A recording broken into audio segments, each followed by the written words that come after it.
Hello, ladies and gentlemen. This is Andrew of Andrew and Leslie of Bad Movies and Booze, and we have a little bit of an announcement here. What's going on with this review is going to have drug references, drug use, sexual assault, racial tension, and blatant racism. Listening discretion is advised. Thank you all and enjoy the show.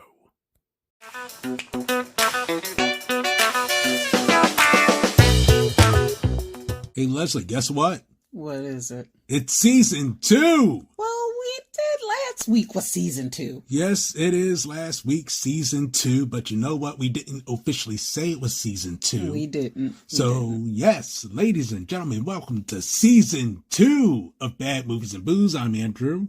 I'm Leslie. And this is the episode where, holy shit.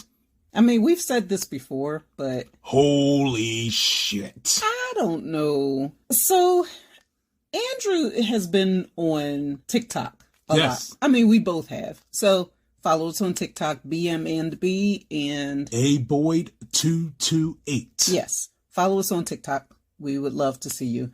And he found a friend on there. Jay Needs a Kidney. Shout out to Jay Needs a Kidney, who legit needs a kidney transplant like myself. So I've been talking to Jay, and he knows that we have a podcast, and he suggested a movie along with his wife, which we're going to review. And good grief, Jay Needs a Kidney. We don't like you. We don't like you, man. We don't like you. Why? Why did you suggest this movie? This movie. Jesus. I don't think anybody should watch this movie. It's horrid.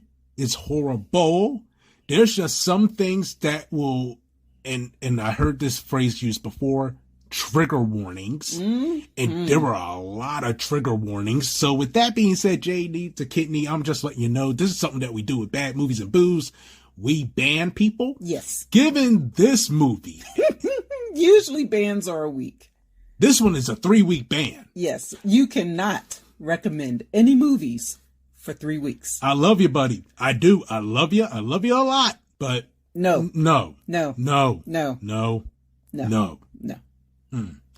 Ladies and gentlemen, we bring to you Someone's Knocking at the Door, a 2009 movie, 4.1 out of 10 on IMDb.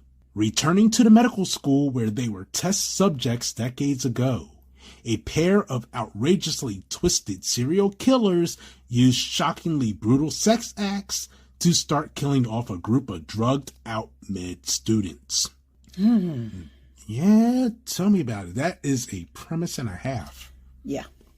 Starring Noah Segan, Andrea Rueda, Ezra Buzzington, Elena Madison, Sylvia Sprouse, John Butenoff, Ricardo Gray, Timothy Muscatel, Lou Temple, Vernon Wells, Jordan Lawson, Mary Rings, Joseph Pilato, Trent Haga, David Z. Stamp, Sean Kane, Amy Zachowski, Casey Powell, Lourdes Corrugido, Jose Lopez, Melanie Doyle, Char Frost, Armin P. Bogosian, Noah Greenwood, and Chad Meisenheimer.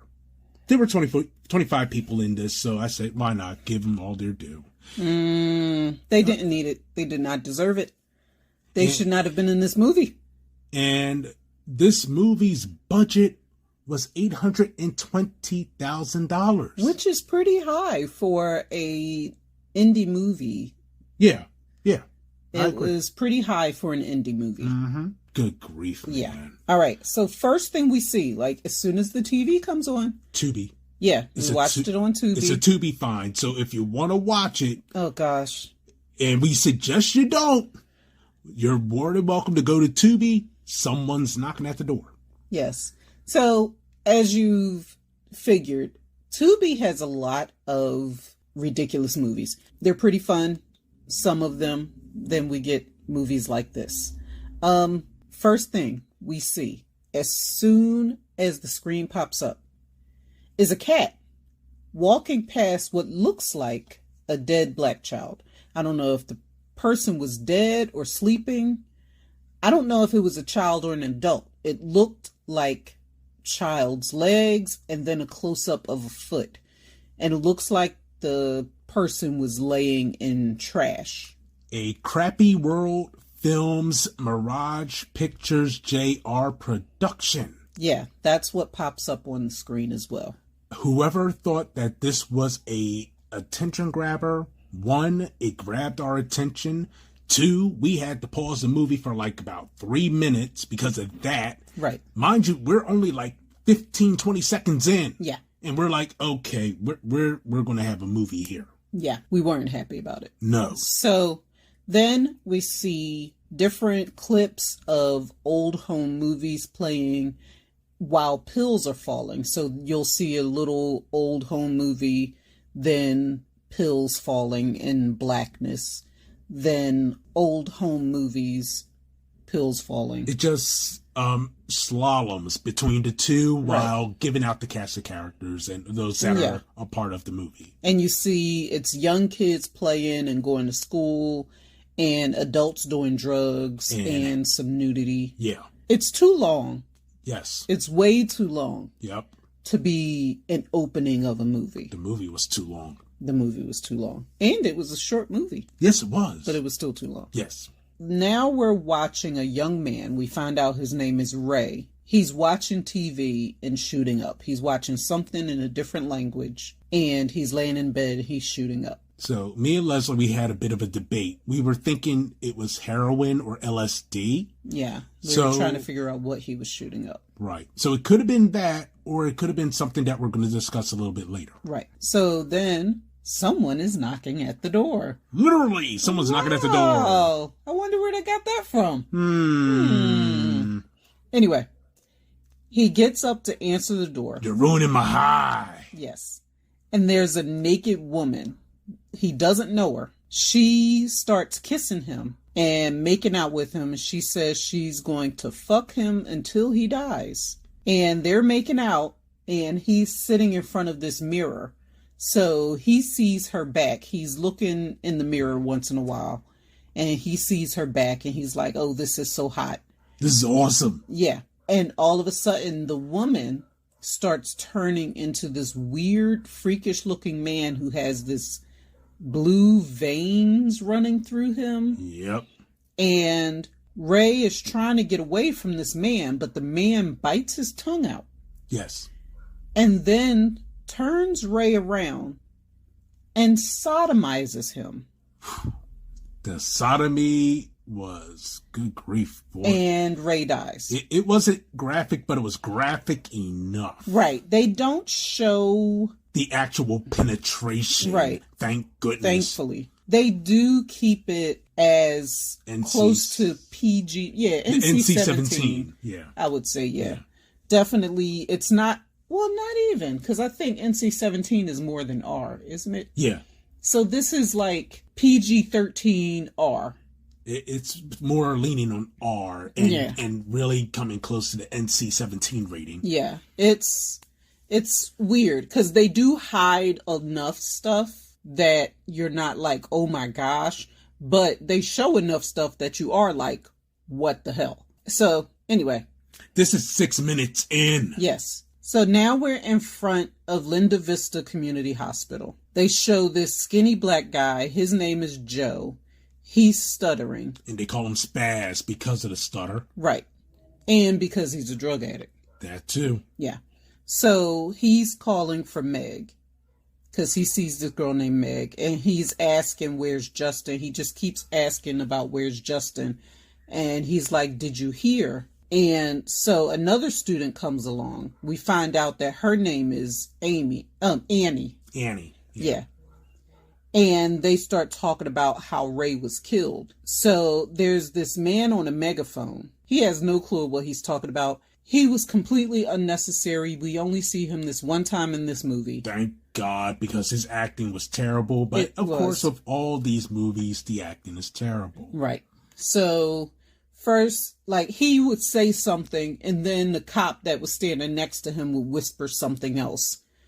then he would say something and the cop would whisper something else and he would have to change it. And that just kept happening. And it was supposed to be funny, but it wasn't. No. There's another student who comes over to this group of 3, so now there's 4. That's Sebastian. So Sebastian is the jerky friend. He's a douche nugget. Right. He's the big jerk, and he's always teasing Joe about his stutter and about how much drugs he's doing or whatever. I said it. Whatever. I said. All right. So, okay, so Leslie has said the word whatever.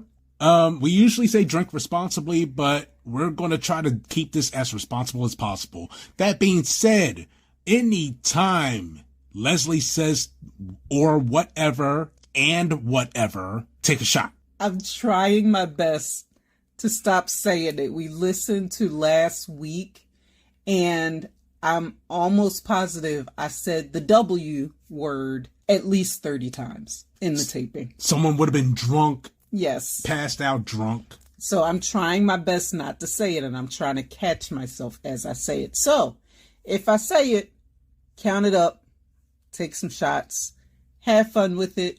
I'll try my best not to kill you today. Thank goodness. Anyway, back to the story. So another student, he's Justin. Mm-hmm. He's snoring. Mm-hmm. He wakes up and he's in what we thought was a bathroom at first. Right. But we find out later when he's telling the story to somebody that it's a morgue. And he sees Ray in a pool of blood, and Ray is trying to talk to Justin. Justin goes over to him and asks, who did this? And Ray yells, you! And Justin wakes up out of his sleep. So he's in his room. And he then runs out the door and down the hall. And he has on a robe and some shorts. Robe, shorts, and boots. At the 11-minute mark, we're trying to figure out how in the hell did this segue happen? Right. Now we're at a party. Some guy goes outside. He starts vomiting. Justin shows up in the same robe that he just ran out of the dorm in. Robe, shorts, and boots. The party is a costume party. There's a lot of people in there making out. Justin sees Joe, who is making out with a passed out woman. On a couch. And Justin tells Joe that it's not cool. And I was like, good job, Justin, for sticking up for this woman. Because he's like, you need to get her some water. This is not cool. Right. Is she even alive? Mm-hmm. You know, she's passed out. You shouldn't be doing this. So no matter who you are, where you are, whatever the situation is, when a young lady is unable to respond for herself, that is not consent. Absolutely. It is never okay to do that. That being said, Joe was sexually assaulting a woman. Right. I mean, he had her top pulled down and just sucking on nipples and breasts. Yeah. And he thought it was cool.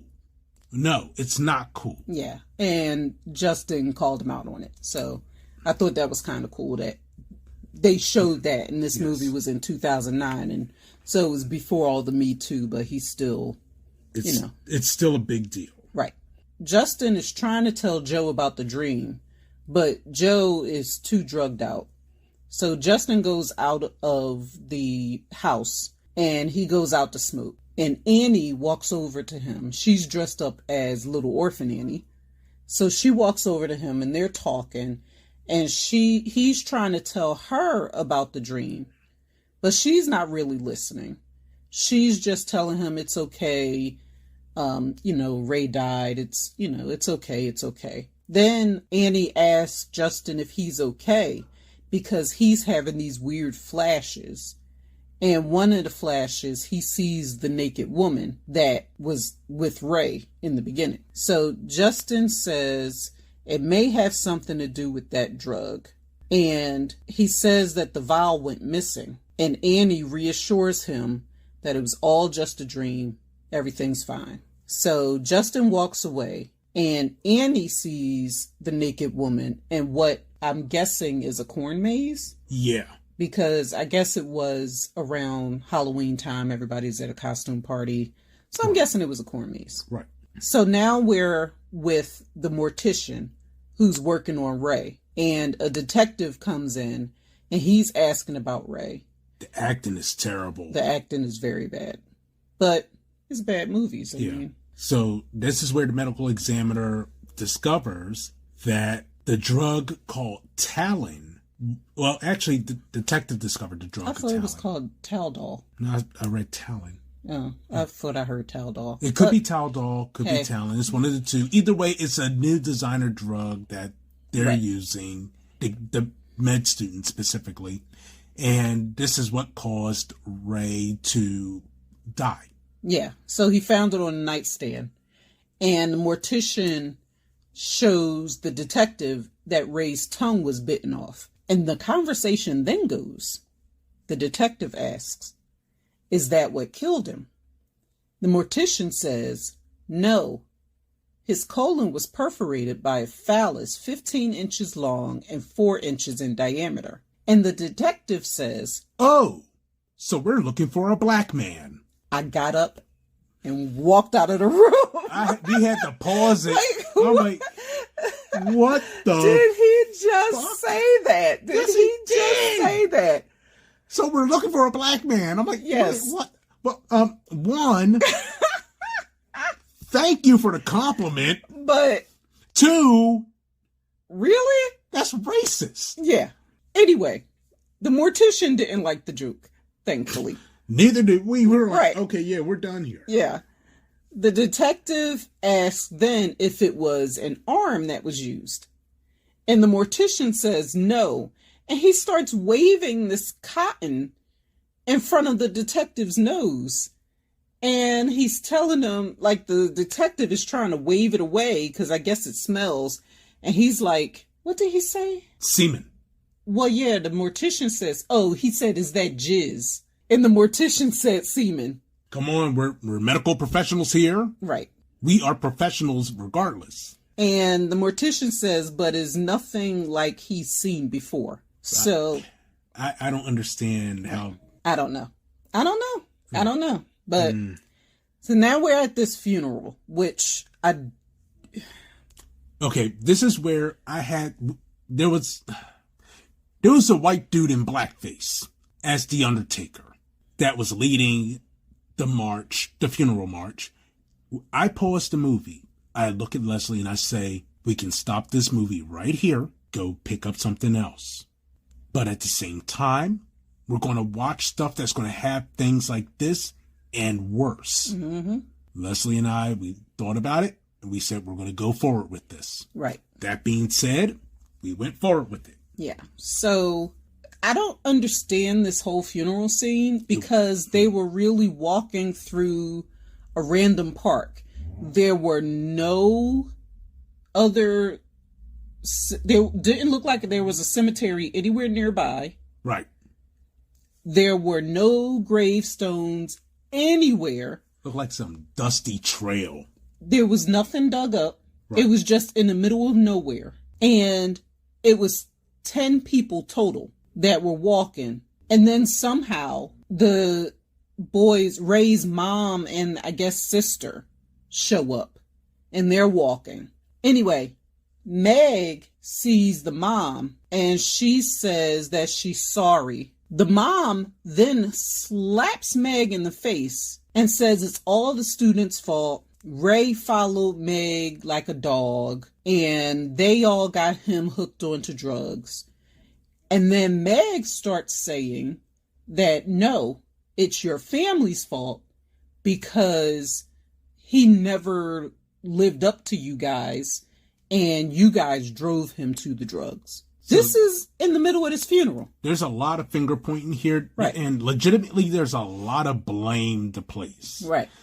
And mom is naturally upset. Everyone's naturally upset, obviously. Right. But good grief, you're spitting and slapping and blaming people. And then the mom starts trying to choke Meg and the cops come and they break it up. They came from behind some random tree and they break it up. And then they just decide to take the students away for questioning right then and there. So they take the students to the police station right then. in the middle of the funeral. And then where did they come from? Like, they just came from behind the trees. They just manifested. These are magic cops. Magic cops. So they're arguing at the police station now because Sebastian, being the douchebag that he is still egging Joe on, who of course can't talk. They're saying people are gay, and Sebastian is saying because Joe was the last person to see Ray alive, he's the one who killed him. They're arguing. Justin starts tripping out again. He's flashing again. Then the cops come out and they grab Meg to question Meg. And they have her in the basic stereotypical dark room with the bright light asking questions. And they were pretty damn invasive. Yes, very. They were asking if Ray was a homosexual. Meg says no. They ask her if they had sex. Meg says no. And How do you know that he isn't gay if you two haven't had sex? I'm like, excuse me. Right. That shouldn't matter. At all. Like, there's a whole lot of people that I have not had sex with that I know are not gay. There you go. So, ditto. I mean, now they're questioning Justin. He gives a DNA sample. He's telling the officer about the last time he saw Ray is when they were researching at the hospital. And we go to this flashback about how they're in the medical research room and they're reading about John and Wilma Hopper. And John and Wilma were criminals who raped their victims to death in 1973. And the medication, the Taldon or Talon, that was used on the criminals. And they all decide to shoot this stuff up. Which is the dumbest idea ever. Yes. One, you don't know how this drug is going to interact with you. Right. Two, you're sharing needles. No, they had extra needles. Oh. Yeah. Oh. Justin said they had extra needles. Oh, okay. I missed that part because I was like spazzed out on what they were talking about. Yeah. And Meg is the only one who doesn't take any drugs. She doesn't do drugs at all. Good girl. That's a lesson there. Oh my gosh. They're listening to the medical research tapes of Dr. Tolstoy hypnotizing John and Wilma. Wilma is the naked woman that keeps showing up in different places, and John is the man who raped Ray. So, just so you know, these are the two people. Then the doctor loses all control of this session that he's having. And Wilma and John kills the doctor and I guess his nurse that were in the room together. So you hear this on the tape as well. They turn off the tapes. Meg, now she finds the side effects and she's reading them off. And she's, they're like, oh, it's not a big deal. It's only like 1% or whatever. 2. Whatever times 2. 3? Because you said it again. Dang it! You said it again. All right. No more W word. Someone knocked on the door while they were in the research room. Imagine that.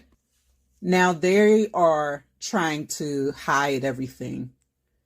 Meg goes to the door, but no one was there. And I'm thinking no one was there because Meg didn't take the drug. That's right. Justin is now just rambling to the officers. And he's telling them that he doesn't feel well. Now Annie is in the room. And she says absolutely nothing important. There was no reason to even show her being interrogated by the cops. Yeah, it was necessary. Move the plot along. Not at all. Yeah. Now Joe is in the room and he's talking. He has a bad stutter and the cops seem annoyed by it. And they're getting him agitated by saying some of the things that Sebastian has said about him. And he's getting an attitude and he's like, he's a liar. And they're like, oh, you have a bad temper there. And that was the end of that, pretty much. Now, Sebastian's in the room. Oh, boy. And he's talking. And the cop asks him if he's gay. They eventually pull out a gun, force Sebastian to pull his pants down. Sebastian reluctantly obliges. Yes. And the cops question if Sebastian is even a man. Yeah. They say he's definitely not our man. And then one of the officers says he doesn't know if he is a man. Because I guess Sebastian has just such a tiny penis, is what they're trying to insinuate. Which is, Jesus, man, the savagery. So we cut to Sebastian and Annie making out in the car. In the woods. I don't know how it got from them being at the police station to all of a sudden Sebastian and Annie making out in the woods. Like there was no segue. There was no segue.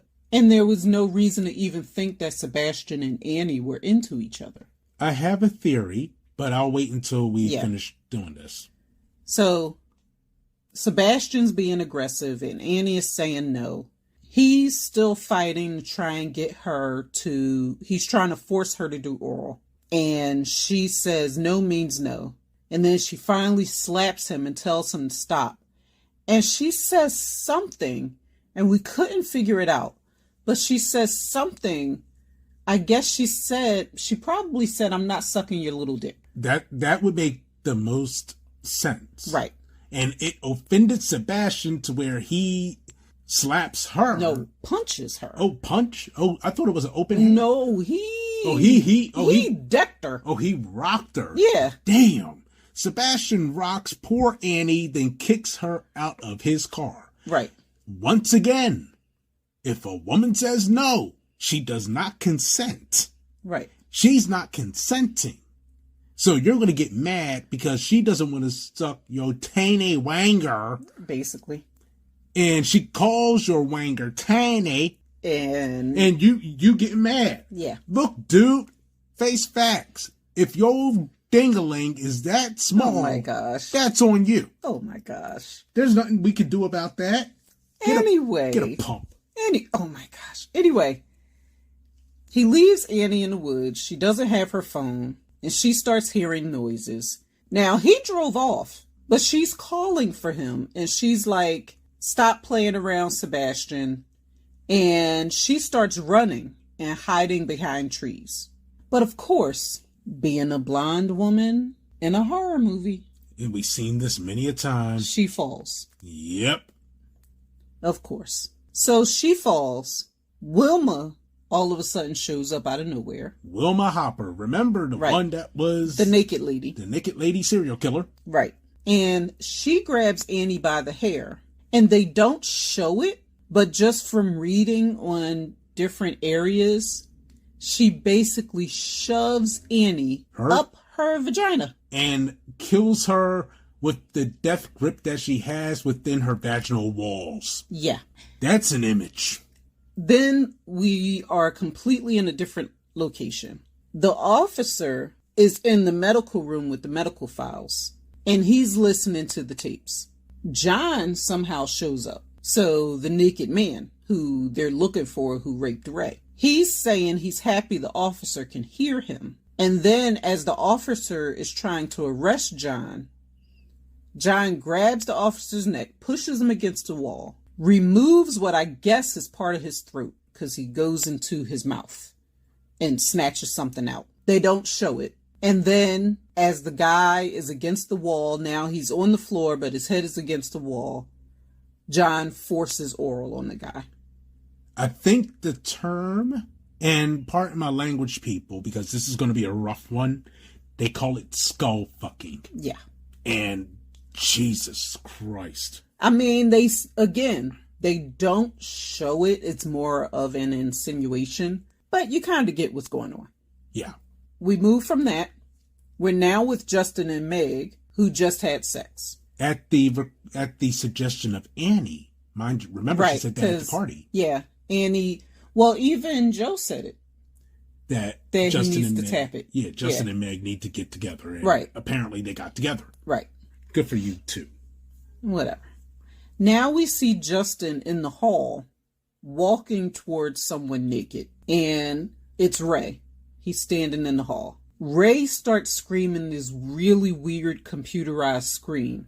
And Justin starts screaming his own computerized scream. And then Meg is waking him up. And we realize that what happened was a dream that Justin was having. And Meg tells Justin it must have been that drug and that he and the other ones need to get checked out. He doesn't want to. Now Meg, that goes away.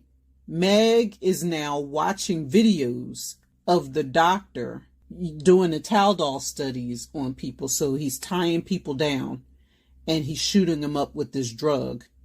And she's reading his notes. So apparently it affects the pineal gland and it causes a massive release of endorphins. So this is what this drug does. So it would cause whatever flip out you're going to have. And of course, individual results may vary. But unfortunately, in the case of John and Wilma Hopper, they became crazed sex serial killers. Yeah. So someone knocks at the door, of course. Of course. And it scares Meg. She opens the door, and it's the detective who was just brutalized by John. He's completely naked, bleeding from his mouth, and he starts attacking Meg. So she runs out into the hallway. There's a janitor out there mopping the floor. The janitor sees what's happening. He goes running away. Meg is running down the hall, and she's falling because the floor is wet because the janitor just mopped the floor.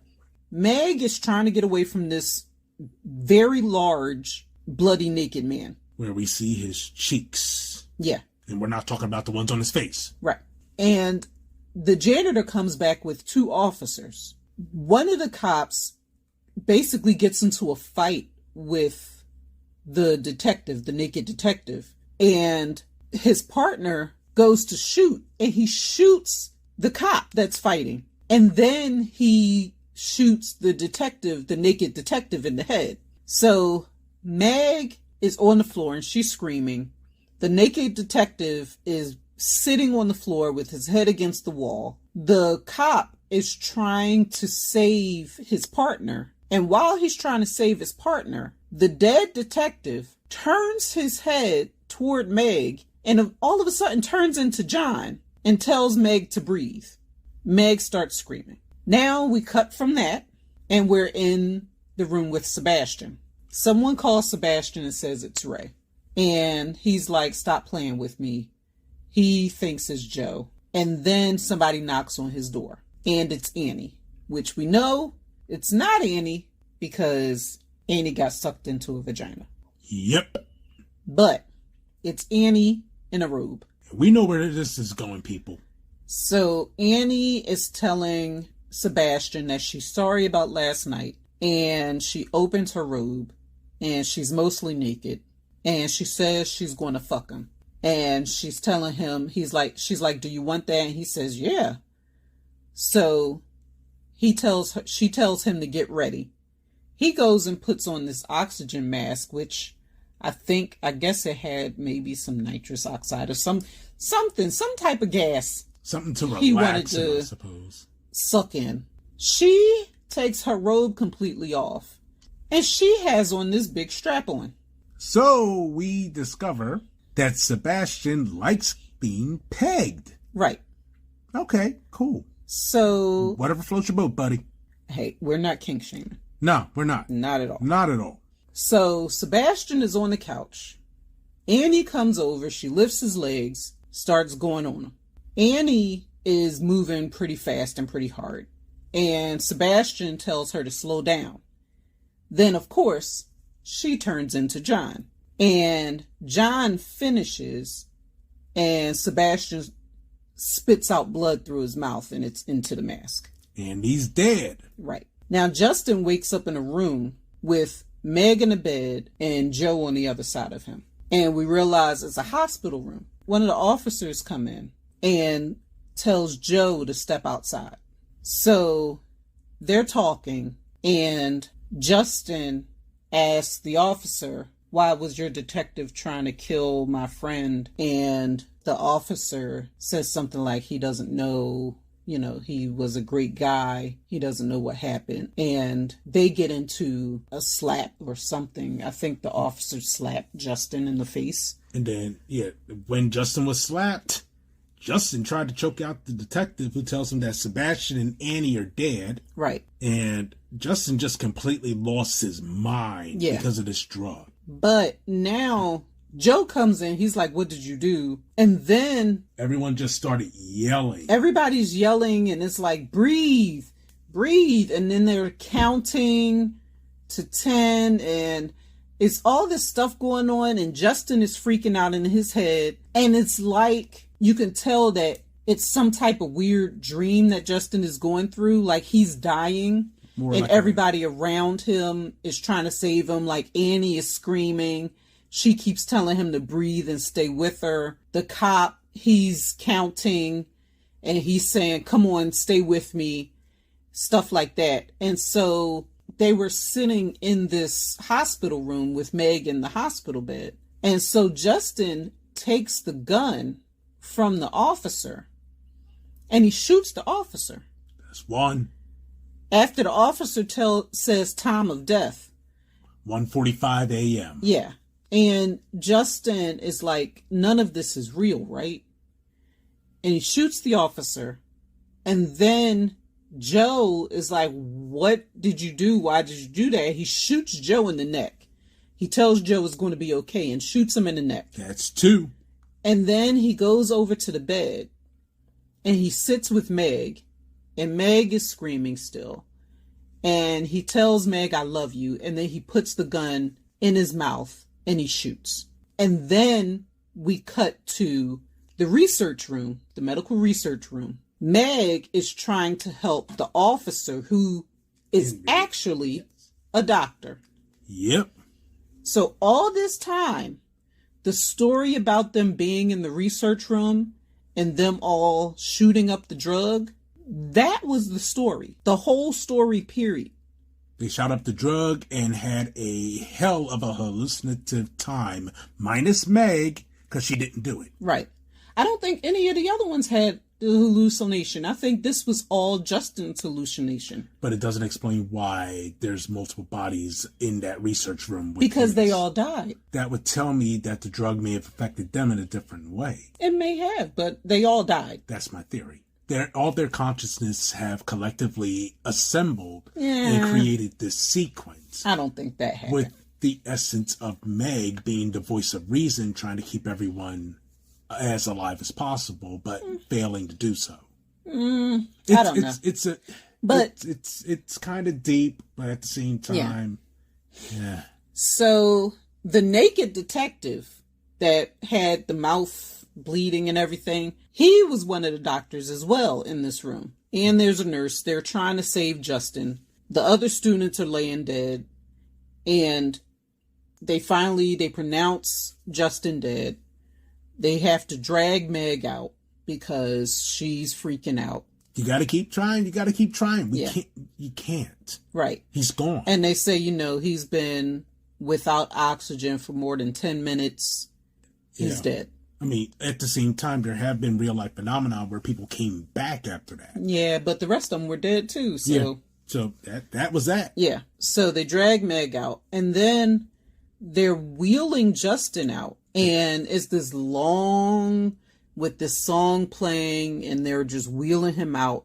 And then when they get to this one spot, he opens his eyes a little bit, and then that was the end of the movie. Oh, good grief, people. I think the only thing that if you could say I liked anything about the movie, was the little twist ending where it was actually they were all dead. None of that stuff happened. The only thing that happened was they went into this room. They never left that room. So none of the stuff at the party happened. None of any of the other stuff happened. Right. And with them reading the medical records of the Hopper couple, right, and possibly taking the drugs, right, they hallucinated them and manifested them, right, and caused them to have some sort of panic-induced attack that caused them to have a massive arrhythmia, and possibly, I mean, that's the only way that it will make sense. Well, it doesn't, more make or sense. less, but the movie doesn't make sense. The movie doesn't make sense, even for a horror film. That's supposed to be a horror comedy. Yeah, it was supposed to be a horror comedy. I didn't laugh. No, not at all. So it was a mess. It was a mess. Jay needs a kidney. We thank you for the suggestion. Number one. No, thank you. Number two, you're banned for 3 weeks. No, thank you. All right. Well, take the thank you away. Leslie wants me to take the thank you away. That's right. And I'm not taking it away. Take the thank you away. Take it away. No thank yous for him. I am not going to hear the end of this until I take it away, and apparently I take away the thank you. I take away the thank you and replace it with what in the world were you thinking when you suggested this thing? Exactly. We like that better. But shout out to you for suggesting someone's knocking at the door. Yes, we needed a suggestion, so this worked. That it worked and it didn't work.